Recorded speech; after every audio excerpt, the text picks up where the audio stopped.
Johnny Dollar. Pat McCracken, Johnny, Universal Adjustment Bureau. Well, good for you, Pat. Just keep it up. Now, what's that mean? 2 assignments in 1 week? Fine. Oh, 1 week and 1 day. So I still like it. What goes this time? Johnny, how old are you? Just exactly 30... Huh? Why? Still young enough to remember how you felt and acted when you were a young punk, huh? Sure. But I hope you were a better sort than the one we have to deal with in this matter. And yet, on the other hand, well, you know the saying, it takes a crook to catch a crook. Huh? So maybe we'd be better off if you'd been an A-1 delinquent when you were a pup. Do you mind telling me what you're yammering about? But I suppose you were a good boy. Well, I was no mama's boy, if that's what you mean. Oh, I mean no real trouble with the law. No stretch in a reform school, no hoodlum gang, no good contacts, experience, that sort of thing. Pat. Oh, I guess not. It's kind of too bad, though. You mean if I had a nice black record, I'd be just right for this whatever you have in mind. And yet, on the other hand, Oh, Johnny... come on, Pat. Start making sense, will you? Well? Yes. All right. Culpepper Walker, Mono Guarantee Insurance Company. Do you know him? In their office in Little Rock, yeah. Good. Fly on out and see him, will you, Johnny? Because of some trouble with some kid? That's right. Okay. Just a kid, Johnny. But if what Walker says about him is true, if you expect to get anywhere with this boy... Yeah? You'd better take along a pair of brass knuckles, a length of chain, maybe a switchblade knife. Oh, that kind, huh? That kind. A real bad one.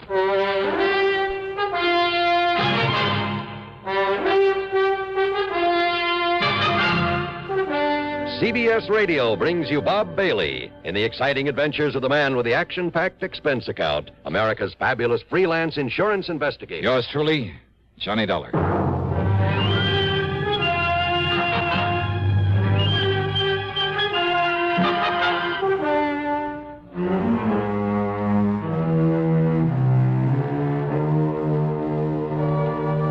Expense account submitted by Special Investigator Johnny Dollar to the Mono Guarantee Insurance Company, Little Rock office.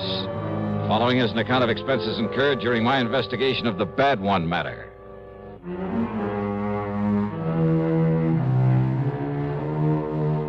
Expense account item 1, $2 for a cab to Bradley Field. Item 2, 8110 airfare to New York to Little Rock, Arkansas. The plane had left New York at 6 p.m. At 8:50 Central Time, we set down at Little Rock Municipal Airport.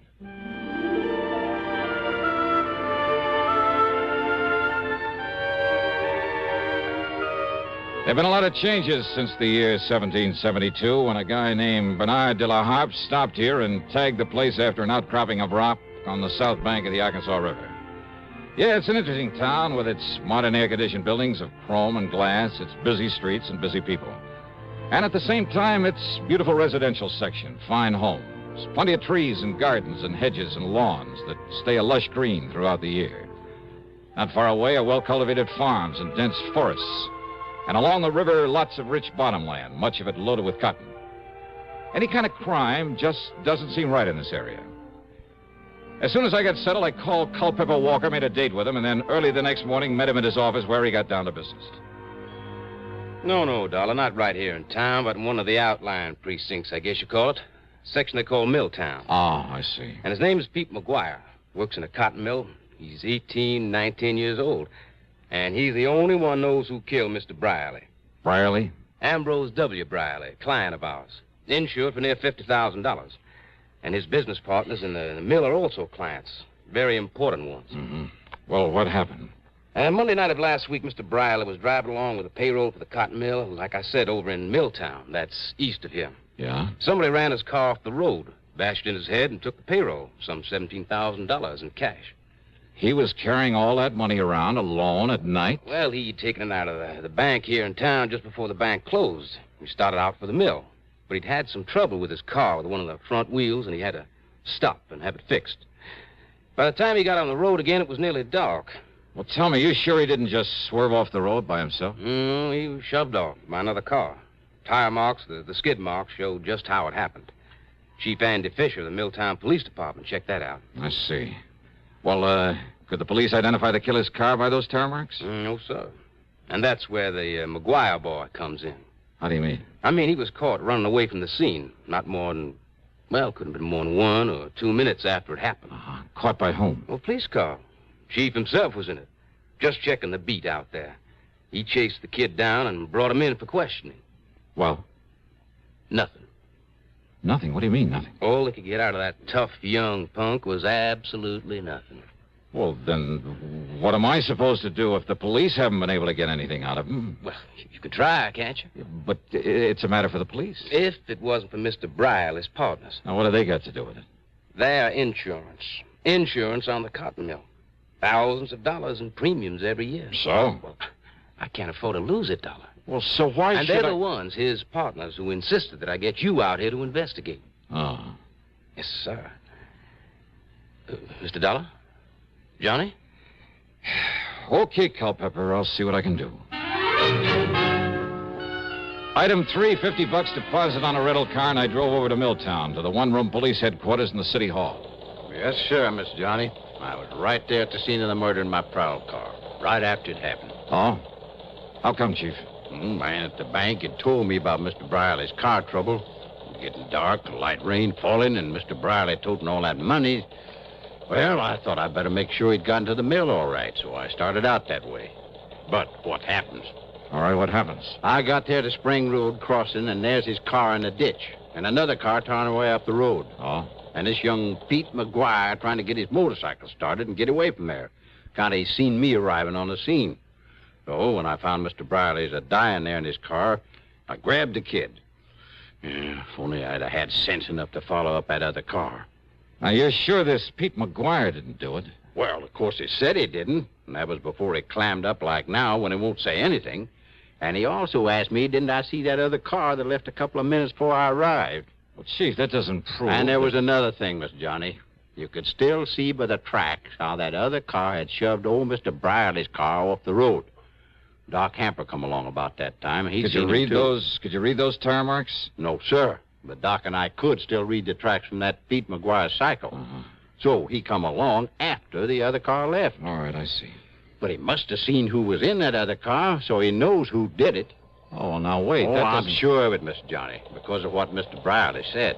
What he said? When? Well, laying there in his car, dying, thinking the Doc was Pete standing there. And he kept saying over and over. And Peter, you saw it. You tell him, boy. You tell him who did it. You saw it, boy, so you tell him. You tell him. Yes, sir, Miss Johnny. Over and over again, he said it, and then he died.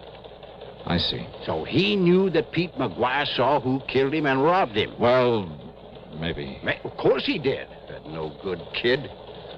Why is he no good, Chief? Why? Well, how should I know why, Mr. Johnny, except that he wouldn't go to school, he was a town bum, his ma never knowed where he was at. The most work he ever done was pushing a pool cue. Oh, well, now, most kids... That boy has been a troublemaker all of his life. 10, 15 times I tried to get him to send him to reform school. Hey, you really don't like him, do you? Nothing but trouble out of him. And I take it he doesn't exactly go for you. Huh? Maybe a cop hater even, huh? Yes, sir. That's right. A cop hater. Just like his old man was. Like his old man taught him before I had to kill him one night in a robbery. Pete's old man? They ought to send this cheap punk up to the pen. But first I got to find out who killed Mr. Brierly. Of course you're holding him, Chief. On what? Material witness, withholding evidence. There must be some way. Oh, with him claiming he's blacked out and don't remember anything? So that Percy Van Ashworthy Tetweiler upstairs... Percy Van who? What? The public defender. Got the judge to release Pete McGuire on his own recognizing or whatever it is. Recognizance. Yes, sir. So McGuire's out and free as a bird. But if he tries to run up before I can get him up before the jury... Oh, Chief, lots of But kids. don't you worry, Mr. Johnny. Everybody on that jury my friends. So they'll lock him up, all right. Yeah, I see. Be kind of revenge, huh?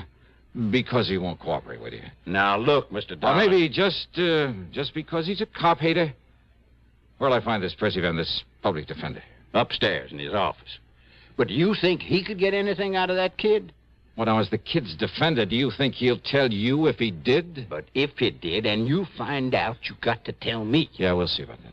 Mr. Johnny, I am not going out of here with a punk kid making me look like a fool. All these years working to keep order here in Middletown, having to retire a few months from now. Yeah, and going out no richer than when I was walking a beat. So maybe I'll have to live with some of my relatives somewhere out west. But you think I'm going to leave with this kid making a fool out of me? I'll see you later.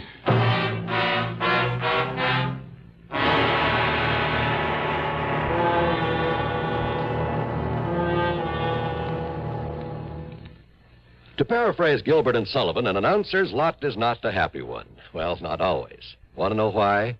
Tell you why. Take this safe driving business. Do you have any idea how many times my confreres and I have begged on bended microphone to have begged people not to kill themselves on the highways? Now, once and for all, let's get together on this. Let's understand one another. Unless you want a pack of frustrated announcers on your conscience, slow down and curb highway carnage. If you don't care about yourself, at least have a little consideration for us. And now, Act Two of yours truly, Johnny Dollar, and the Bad One Matter.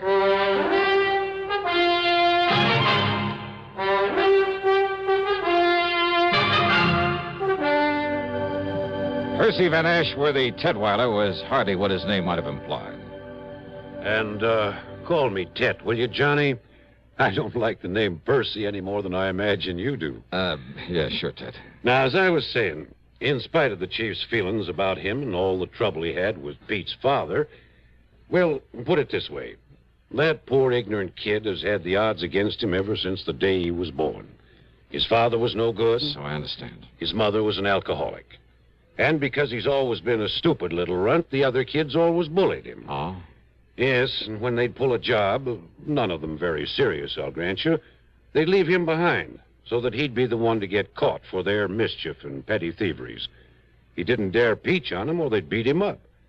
And the chief never let up on him. So he's hated cops, hated anything that had to do with law and order. Which includes you. Yes, I'm afraid so, in spite of my attempts to get close to him. And even you haven't been able to get him to talk. I've tried everything, Johnny. From sugar-coated kindness to the worst threats I could think of. Everything short of Chief Fisher's heavy-handed methods. Oh? You mean the good old third degree, the rubber hose tactics and things like that? Well, of course, the chief denies it. Oh, sure he does. And don't forget, I'm the one who got the judge to let him out on his own recognizance. Why? In the hope he'd open up to me. But to Pete, I'm still the law. Just as much as Chief Fisher and Judge Thurber. Weren't you taking a big chance on his running away? But he hasn't. Yeah, I wonder why. Won't do any good to ask him. Believe me, won't do any good to ask him anything. Oh. Look out there, out the window. Here he comes now. Pete McGuire? Yes. Okay, give me a try. What? Yeah, look, don't tell him who I am, what I'm here for. Johnny, if I thought you could do any good... Believe me, I can... But don't you see, unless he talks, the jury, all of them friends of Chief Fisher, and if he tries to run... Now, listen, I'm no friend of yours. See, maybe I'm a troublemaker, a con artist. What? Yeah, you want me out of town. You've threatened to have me locked up if I... Hey, wait, here he comes. But, Johnny, I'm afraid I don't... Yeah, okay. You just try and do it, see? I got a right to make a living, and unless you got some formal charge against me... All right now, Mr. Tetweiler. Pete, come in. Now, listen, Tetweiler... You, sit down, Dollar. Sit down. Yeah, make me. If I have to, No, Pete. Pete, do you want to talk now? Yes, sir. Good. Yes, sir, I sure do. Well, if that's all you got to say to me... No, Dollar. Stay, I'm not through with you. That's what you think. Well, Pete? Public defender, huh? That's right. And that's why You're I tried all trying to trick me is all. What? So you got me out of the clink, huh? That's right. So's now you think I don't know I'm being followed all the time? By that chief of police or one of his men all the time wherever I go? And I think I know why, sir. But the chief promised me, Pete. Yeah, the chief promised you. You believe that dirty cop? I tell you, Mr. Tetweiler, you get him off my tail. Now, listen, Pete. And don't you see, if you just tell me what you know about the murder of old Mr. Brierly... Pete? Pete, please, boy. Pete, listen to me. If you're trying to protect someone by holding back... Did I say I was? I say I really know anything? Well, the chief says you do. Well? Oh, Pete, for the... Look, you're in trouble, boy. I'll get out of it my own way. No one's really proved you didn't kill him. So unless you tell me what you know... You just keep that cop off my tail. Hey, wait a minute, kid. Pete, come back here. See you later, Ted. No, Dollar, come back here. Ah, drop it. Hey, wait a minute, kid. Hey, Pete, your name? What's it to you? So you don't like the cops either, huh? Either? Got a tail on you, huh? You want to learn how to shake a tail from an expert? Expert, huh? Yeah, that's right, me. He called you Dollar, huh? Well, that's a good name. Sounds like money. Oh, yeah, baby, yeah. Maybe plenty of money. And maybe I can use some help in this burg, huh? Help in what? Why not? Just wait. Talk here in City Hall with the cops liable to show. Hey, you got a car? I got a cycle. All right, good. I got a car, a good one. So tell me where to meet you, huh? You don't care if the cops are following me, if they follow you too? You think I couldn't shake them? Maybe. All right, you head for wherever you want me to meet you, see? Now, And listen. if I spot somebody following, Pete, I'll shake them so easy. You sure of that? Sure, I'm sure. Then I'll meet you wherever you say, huh? Because if they find out where I'm hiding out, you sure you won't tell them? Look, I promise I give you my word. Well, 7 Mile Road, out beyond Spring Road at the railroad crossing. yeah. You better hide your car. There are lots of trees. Yeah. Now, you walk in the gully on this side of the tracks. Then you see a little tool shack on the side. I'll be there. Okay. I don't know how soon, Pete. If we're tailed, I may have to lead him away. But I'll see you, huh?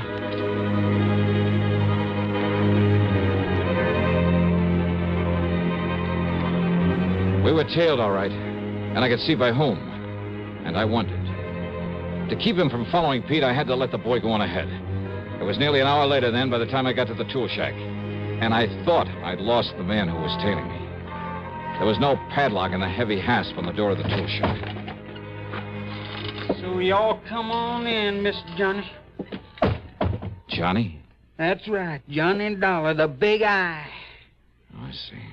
So they brung you here to try to make me talk, huh? The insurance company, Pete. Not the law, not the police. No? No. I know all about you, Mr. Johnny. I long admire you for a long time. I hear that you was coming here. Oh, I hear lots of things, Mr. Johnny. And I hear you coming here. I figure maybe you can... Help you, Pete? But unless I know whatever it is you know about that murder... Maybe I can tell you. Come on, Pete, try. But I couldn't tell the police. I'd tell any of them. I'd tell that defender you talking to. They don't believe me. You think they believe me over that chief, Mr. Johnny? You think they do? Oh, Pete, you must have a pretty sour idea of justice. And that chief, he run this town. And he liked to kill me. Like he killed my old man. He don't like him. Only he killed me because he'd say he'd catch me trying to run away. Now, Pete, you listen to And me. I don't really know who killed that Mr. Briley. But I think I know, and that's why I don't dare say what I think to that chief or to anybody. But when you saw the car, the killer's car, heading away from the place... But, Mr. Johnny, the only one I see is the police car when it comes from the direction of the mill. So From the direction of the mill? So I really don't know. But that chief say I do, and if I try and answer the questions... Oh, wait, They're Pete. trick questions, like that chief trying to make me answer when he come there and see me there. Pete, listen. And I tell you, they only let me loose so they can make me try and run away. Then that chief, he can kill me, and nobody see it's wrong. Wait a minute. And he'd do it, too. And that's Tutwiler. why I gotta hide He away himself from said anybody. that. Yes, Dollar. The chief had me let him go in the hopes he'd have confidence in me. Talk to me. The chief had let him go. Sure. Maybe it was to get an excuse to kill him if he ran. And that other car, Pete saw no other car. So how would the chief know one had left the scene a couple of minutes before he got there? And there were other things. You think I'm going to retire with this kid making a fool out of me? Pride of an old man who's been running the town. Yeah, and going away no richer than when I was walking a beat. Oh, but he'd be rich enough with that 17,000 payroll. Sure. And meantime, he knew that Pete McGuire, in his ignorance of justice and his fear, didn't dare to say what he suspected, didn't dare accuse this man he thought would kill him with impunity.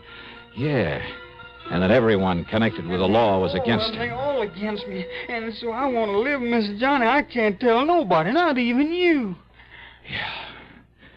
Maybe you don't need to, Pete. And besides, I only think I know who killed Mr. Briley. Yeah? Well, I'm sure. As sure as I... Huh? Hey, Pete, that smell. Coal oil. Yeah, kerosene. Hey, look. Soaking in around this door. It's locked. Somebody's jammed something into that hasp out there. Mr. Johnny, fire! Now they're smoking this fire. You're right. Winds is locked in here. We'll be burned alive. Keep talking, Pete. He forgot the hinges are inside this door. What's it? Keep talking while I pull the pins out of those things. We're dying here. We're going to be cooked alive in here, Mr. Johnny. There's one. We're going to burn up in here, There's the Mr. other. Johnny. We're going to be cooked alive. Come on, Pete. Come on. Mr. Johnny, we're going to die. All right, Chief. Mr. Dollar? Yeah, that's right. I see this shack on fire. Yeah, well, you set this fire. There's further cover-up for having killed Mr. Brierly. This boy told you that. I'll kill him, too. Oh, no, you won't, Chief. Put away that gun. I'll kill you, too. Oh, no. Chief! You miss you, Pete? I'm all right, sir. Oh, So you killed old man Brierly. Mr. Dollar. And if this boy did know. But until you were sure he did, and you kept him too scared to talk. All right, Chief, you want to write and sign a confession? But if my people found out I Or did... shall I use this gun of yours on you? No, please. Be justice, though, wouldn't it? Well, No. Oh, yes, sir. I'll sign the confession. okay, then. Up on your feet. Up on your feet. Yeah, pretty smart. Using that poor, ignorant kid as a means to keep any suspicion away from himself. But believe me, not smart enough. Expense account total, including hotel expenses, the rental car, and the trip back to Hartford, $231.20. Yours truly, Johnny Dollar.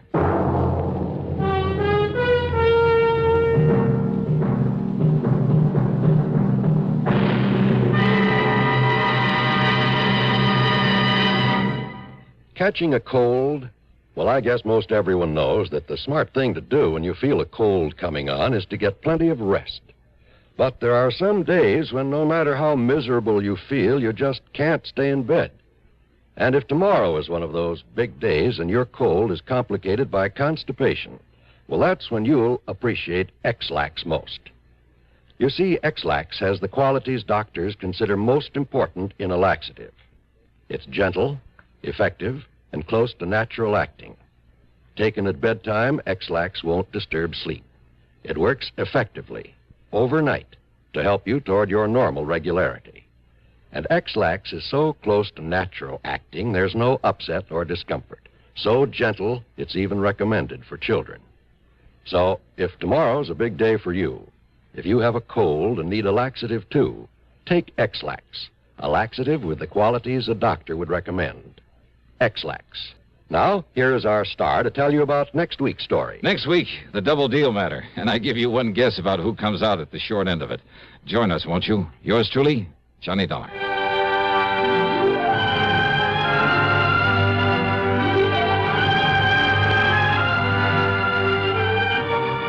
Yours truly, Johnny Dollar, starring Bob Bailey, originates in Hollywood and is written, produced, and directed by Jack Johnstone. Heard in our cast were Larry Dobkin, James McCallion, Forrest Lewis, Russell Thorson, and Sam Edwards. Be sure to join us next week, same time and station, for another exciting story of yours truly, Johnny Dollar. This is John Wall speaking. This is the CBS Radio Network. You're tuned to Radio 590 WROW in Albany, New York.